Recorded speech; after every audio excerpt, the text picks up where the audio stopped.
Assalamu alaikum students, I am your chemistry teacher. Today 21 April 2020, this lecture for 9th senior all boys and girls, chapter number 2 हम लोग पढ़ रहे हैं, ठीक है। और आज इसका लास्ट वाला टॉपिक है isotope and it's uses. Isotope क्या होते हैं और किस एलिमेंट के कितने कितने आइसोटॉप्स हैं और वो उनके यूजेस क्या क्या हैं, ठीक है। Topics which will be revised today. What are isotopes? Isotopes क्या होते हैं? आइसोटॉप्स ऑफ हाइड्रोजन, हाइड्रोजन के isotopes. Isotopes of carbon, carbon के isotopes. Isotopes of chlorine and uranium, uranium के और क्लोरीन के isotopes. And uses of isotopes. First of all, what are isotopes? Isotopes क्या होते हैं? Definition आती है इसकी, the atoms of an element that have same atomic number but different mass number are called isotope. किसी element के atoms, ठीक है, जिनका अटोमिक नंबर तो सेम हो लेकिन एटॉमिक मास या मास नंबर डिफरेंट हो, उनको कहते हैं आइसोटॉप्स, ठीक है। अब इनमें दो इनकी जो है वो प्रॉपर्टीज हैं, they have similar chemical property. इनकी केमिकल प्रॉपर्टी जो है वो सिमिलर होती है, सेम होती है। क्यों होती है? क्योंकि इनका एटॉमिक नंबर सेम है। एटॉमिक नंबर सेम है तो उनकी इलेक्ट्रॉनिक कन्फिग्रेशन भी सेम होगी, ठीक है। उसके बाद पॉइंट नंबर 2 है इसका, they have different physical property. इनकी फिजिकल प्रॉपर्टीज जो हैं वो डिफरेंट हो सकती हैं क्योंकि फिजिकल प्रॉपर्टीज जो हैं वो डिपेंड करती हैं इसके एटॉमिक मास पे। तो एटॉमिक मास डिफरेंट हो सकता है तो इनकी फिजिकल प्रॉपर्टीज भी डिफरेंट हो सकती हैं। यानी कि कोई जो है वो आप लोगों को किसी कलर में भी मिल सकता है, कोई किसी कलर में भी मिल सकता है, या किसी की स्टेट चेंज हो सकती है। तो ये यानी कि फिजिकल प्रॉपर्टीज जो हैं वो इनकी चेंज हो सकती हैं। फर्स्ट ऑफ ऑल जो एग्जांपल्स हैं इसकी, वो पहली एग्जांपल है आइसोटॉप ऑफ हाइड्रोजन। हाइड्रोजन के आइसोटॉप्स आप लोगों ने पढ़ने हैं। द नेचुरली अकरिंग हाइड्रोजन, कुदरती तौर पे पाई जाने वाली hydrogen, is the combination of its 3 isotope. कुदरती तौर पे पाई जाने वाली हाइड्रोजन जो है वो कॉम्बिनेशन है किसका? 3 आइसोटॉप्स का, क्योंकि हाइड्रोजन के 3 आइसोटॉप्स होते हैं, प्रेजेंट इन डिफरेंट अबंडेंस, यानी कि उनकी अबंडेंस जो है, उनकी कसरत जो है वो डिफरेंट है। कि कोई आइसोटॉप जो है वो ज़्यादा पाया जाता होगा और कोई आइसोटॉप जो है वो कम पाया जाता है। तो यहाँ हाइड्रोजन के केस में जो हाइड्रोजन प्रोटियम वाला इसका आइसोटॉप है, ये इसकी अबंडेंस जो है वो ज़्यादा है, और जो ट्रीटियम वाला आइसोटॉप है इसकी अबंडेंस सबसे कम है। The 3 isotopes of hydrogen are named as protium H11 यानी कि atomic mass 1, atomic number B1, deuterium atomic mass 2 और atomic number 1, ठीक है। उसके बाद ट्रीटियम atomic mass 3 और atomic number 1. Each one of them has 1 proton and 1 electron, but number of neutrons are different. सब में आप लोगों को नजर आ रहा है कि नंबर ऑफ प्रोटॉन और इलेक्ट्रॉन की तादाद सेम है, लेकिन फर्क कहाँ पे है? सिर्फ और सिर्फ न्यूट्रॉन्स में। अब यहाँ नीचे आप लोगों को डायग्राम इनकी तीनों की नजर आ रही है। फर्स्ट वाली डायग्राम में आप लोगों को नजर आ रहा है कि प्रोटॉन, एक सेंटर में प्रोटॉन ही शो किया हुआ है उन्होंने न्यूक्लियस में, और एक इलेक्ट्रॉन है जो कि रिवॉल्व कर रहा है उसके अराउंड। ड्यूट्रियम में एक प्रोटॉन है और साथ में एक न्यूट्रॉन भी मौजूद है। प्रोटॉन और न्यूट्रॉन की तादाद को आप प्लस करते हैं तो एटॉमिक मास आता है, इसलिए इसका एटॉमिक मास जो है वो 2 है, और इलेक्ट्रॉन इसके पास एक ही है तो इसका एटॉमिक नंबर जो है वो 1 होगा। उसके बाद ट्रीटियम में एक प्रोटॉन है लेकिन यहाँ पे 2 न्यूट्रॉन है, तो इन तीनों को जब आप लोगों ने जमा कर देना है तो ये आपके पास इसका एटॉमिक मास आ जाएगा 3। तो यहाँ पर जो पीरियोडिक टेबल में आप लोग जो हैं वो एटॉमिक मास लिखते हैं, वो रिलेटिव एटॉमिक मास लिखा जाता है। रिलेटिव एटॉमिक मास मतलब इन तीनों को प्लस करके इनका एवरेज मास जो है वो यहाँ पे लिखा जाता है। ठीक है, आपके जहन में आ रहा होगा कि अब ये तो तीनों ही इसके एटॉमिक मास है, तो कौन सा एटॉमिक मास जो है वो जो हम लोग याद करते हैं या पीरियोडिक टेबल में लिखा होता है वो कौन सा होता है, तो वो इन तीनों का एवरेज होता है, यानी कि तीनों को प्लस करके तो 3 पे डिवाइड कर देना है, तो वो इसका रिलेटिव एटॉमिक मास होता है जो कि पीरियोडिक टेबल में लिखा जाता है। समझ आ रही है? यहाँ पे आप लोगों को हाइड्रोजन का नजर आ रहा है कि हाइड्रोजन का 1 एटॉमिक जो है वो नंबर है, जबकि इसका 1.00794 जो है वो इन्होंने लिखा है कि इसका एटॉमिक मास है। ठीक है, आ जाते हैं आइसोटॉप्स ऑफ कार्बन। कार्बन के आइसोटॉप्स आ जाते हैं, ये भी 3 ही होते हैं, कार्बन के भी 3 आइसोटॉप्स होते हैं।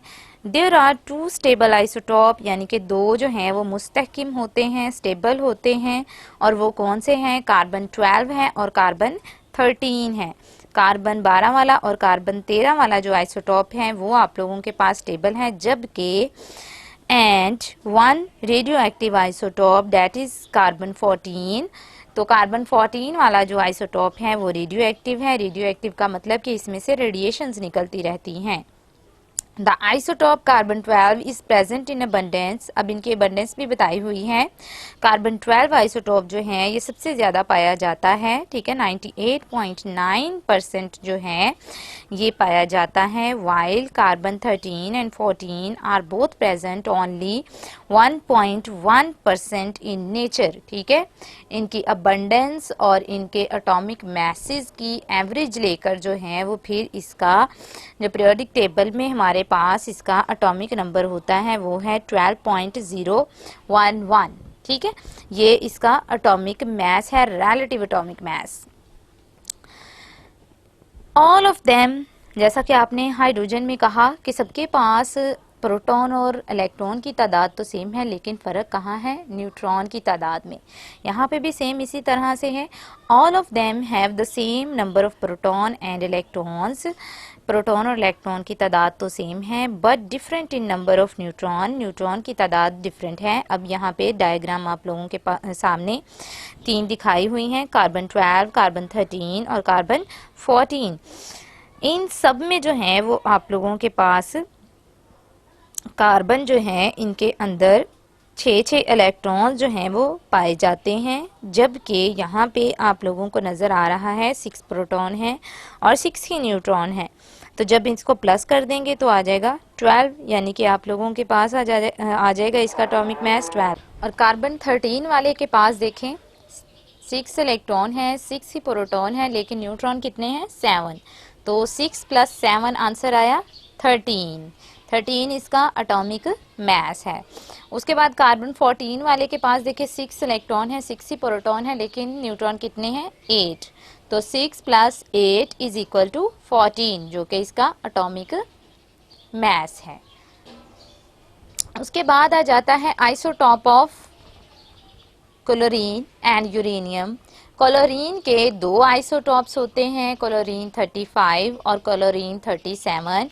इसका एटॉमिक नंबर होता है 17 और इसका atomic mass, relative atomic mass जो पीरियोडिक टेबल में डिस्कस है वो होता है 35.45 या आप लोग कह सकते हैं 35.5। लेकिन 35 एक आप लोगों के पास आइसोटॉप है और एक 37 वाला आइसोटॉप है।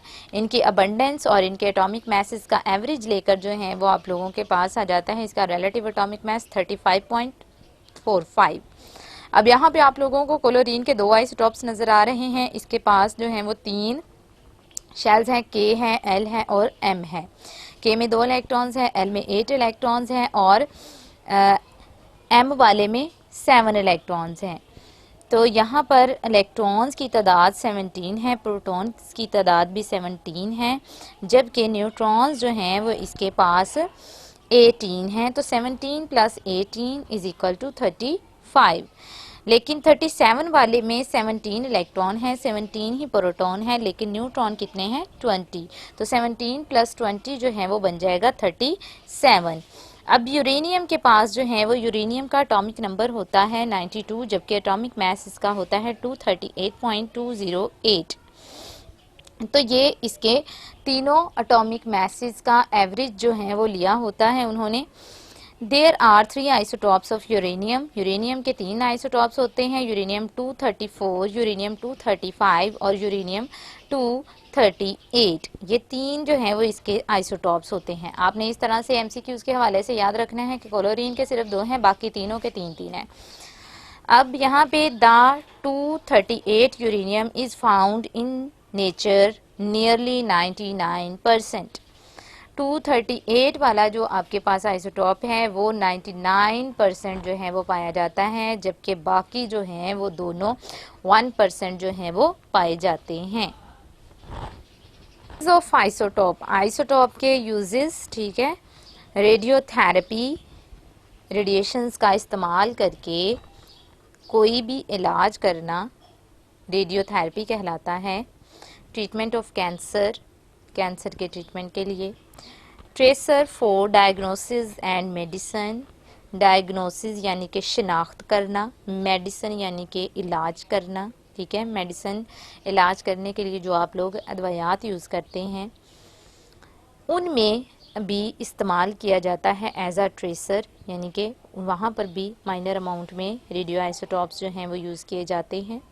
आर्कियोलॉजिकल एंड जियोलॉजिकल, आर्कियोलॉजिकल मतलब कि पुरानी चीज़ों को ढूंढकर उनकी उम्र पता करना, और जियोलॉजिकल मतलब कि ज़मीन से रिलेटेड जितने भी जो हैं वो आप लोगों के पास इवेंट्स होते हैं, ठीक है, ज़लज़ले के हवाले से या उसकी ज़रख़ेज़ी के हवाले से या उसकी जो है वो वेटनेस ड्राइनेस के हवाले से या कुछ भी, तो वो जियोलॉजिकल यूज़ है।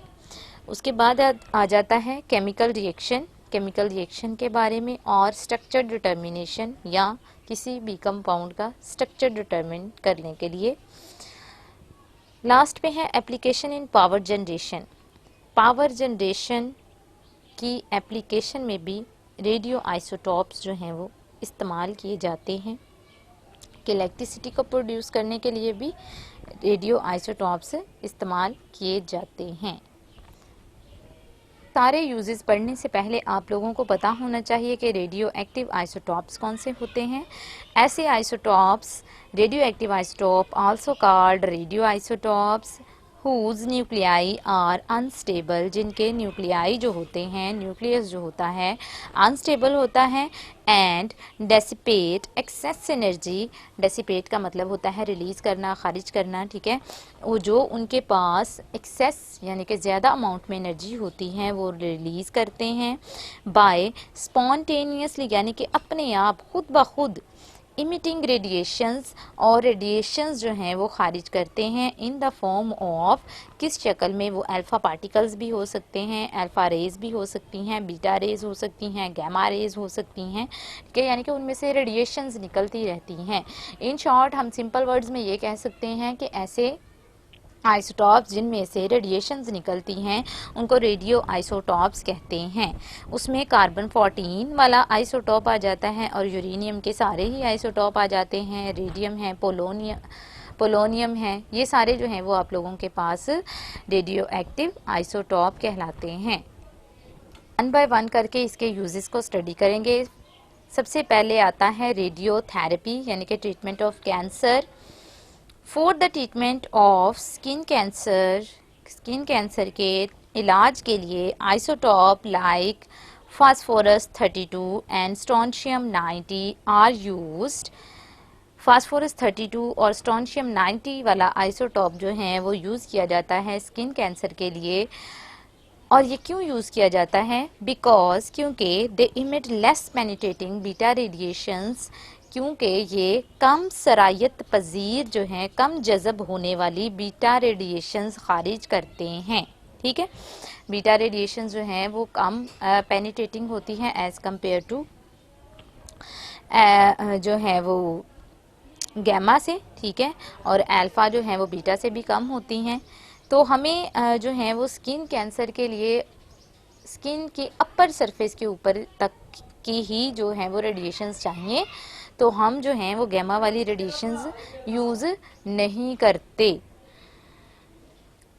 फॉर कैंसर, ठीक है, cancer within the body है ये। अब फॉर कैंसर कोबाल्ट 60 वाला isotope affecting with in the body, body के अंदर अगर किसी ऑर्गन के अंदर जो है वो कैंसर है, जैसे लंग्स कैंसर है, स्टमक कैंसर है, तो उसकी ट्रीटमेंट के लिए जो है वो अब रेडिएशंस को स्किन के अंदर से होके उस ऑर्गन तक जो है वो जाना है, तो हमें ज़्यादा पेनिट्रेशन वाली जो है वो रेडिएशंस चाहिए होंगी, तो इसलिए हम यूज़ करते हैं गैमा रेज, ठीक है, is used because it emit strongly penetrating gamma rays। Cobalt 60 में से जो रेडिएशंस निकलती हैं वो गैमा रेडिएशंस होती हैं, इसलिए हम कोबाल्ट 60 को यूज़ करते हैं cancer within the body के लिए।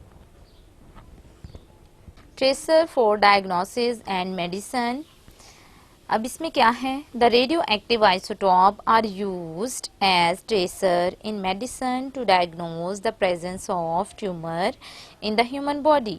रेडियो एक्टिव आइसोटॉप जो हैं वो बिल्कुल कम मिकदार में मेडिसिन के तौर पे या किसी भी ट्यूमर को डायग्नोज करने के लिए यानी कि शिनाख्त करने के लिए ह्यूमन बॉडी के अंदर यूज़ किया जाता है। आइसोटॉप्स ऑफ आयोडीन 131 वाला आइसोटॉप जो है वो यूज़ किया जाता है गिलड़ के केस में, या ग्वाइटर जिसको कहते हैं, उसकी शिनाख्त के लिए यूज़ किया जाता है थायराइड ग्लैंड के अंदर। थायराइड ग्लैंड जो है वो नेक के अंदर होते हैं, उन थायराइड ग्लैंड्स में जो है वो अगर स्वेलिंग हो जाए तो उस डिजीज़ को हम कहते हैं ग्वाइटर, ठीक है। तो ये सामने आप लोगों के पास डायग्राम भी मैंने दिखाई हुई है। सिंपल वाला जो है, नॉर्मल जो है वो कंडीशन में थायराइड ग्लैंड जो है वो अगर होगा तो ये जो ज़्यादा स्वेल नहीं है वो वाला है, लेकिन अगर आप लोगों के पास वो इनलार्ज कर जाता है यानी कि बड़ा हो जाता है साइज़ में, तो उसको आप लोग कहते हैं कि ये ग्वाइटर की डिजीज़ है। सिमिलरली इसी तरह से technetium is use to monitor the bone growth, bone growth को जो है वो डिटेक्ट करने के लिए, चेक करने के लिए या मोनीटर करने के लिए जो है वो आइसोटॉप टेक्निटम जो है वो यूज़ किया जाता है। पे आ जाता है archaeological and geological use. The radioactive isotope are used to estimate the age of fossils like dead plants and animals and stones, ठीक है, dead plants जो कि dead हो चुके हैं, या एनिमल्स जो डेड हो चुके हैं, या स्टोन्स हमें जो हैं वो मिलते हैं खुदाई के दौरान, उनकी एज का एस्टिमेट लगाना कि ये कितने साल पुराने हैं, इसके लिए भी रेडियो एक्टिव आइसोटॉप यूज़ किए जाते हैं। The age determination of very old objects based on the half-life of radioactive isotope is called radioactive isotope dating। अब यहाँ पे डायग्राम में आप लोगों को नज़र आ रहा है कि एक जो है वो बंदा जिसने खुदाई करके कुछ चीज़ें जो हैं वो तलाश की हैं, अब इनकी उसने एज डिटर्मिन करनी है, एज फाइंड आउट करनी है कि इनकी एज कितनी पुरानी है। तो वो क्या करेगा, इनके साथ जो है वो इसके अंदर रेडियो एक्टिव आइसोटॉप जो हैं वो इसके अंदर अगर मौजूद हैं तो उनकी हाफ लाइफ जो है वो काउंट कर ली जाएगी।